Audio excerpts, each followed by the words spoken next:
They're just some stories that people don't like talking about. This is one of them. One night, dozens of animals were murdered here at Omaha's Henry Doorly Zoo. The details of this story are kind of hard to come by. In fact, many Omaha residents don't even know that this happened. A lot of the older residents of Omaha, well, to them it's more of a distant memory.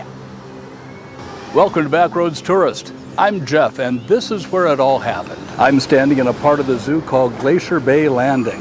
It's designed to look like an Alaskan coastal town, but this is one of the newer additions to the zoo, built in 2019. Before that, this area looked like this.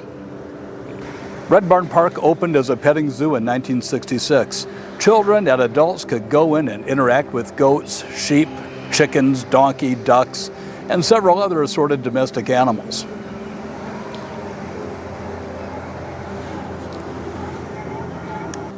On Friday, November 21st, 1969, the zoo's night watchman walked into the barn at about 7:15. What he saw next shocked him.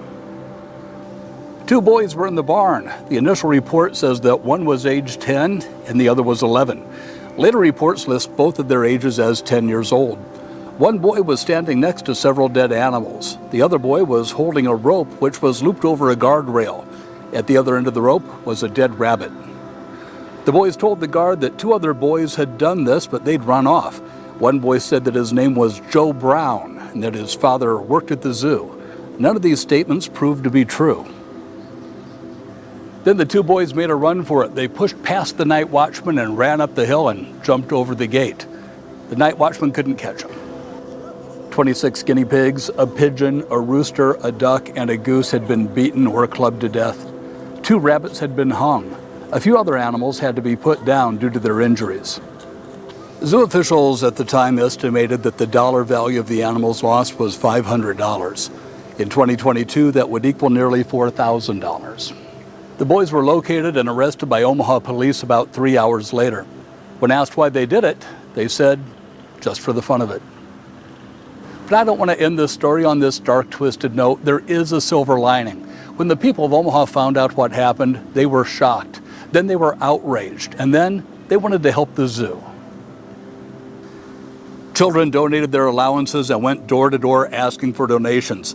People gave rabbits and guinea pigs to the zoo. It was reported that at one point the zoo was getting 2 calls per minute from people who wanted to donate.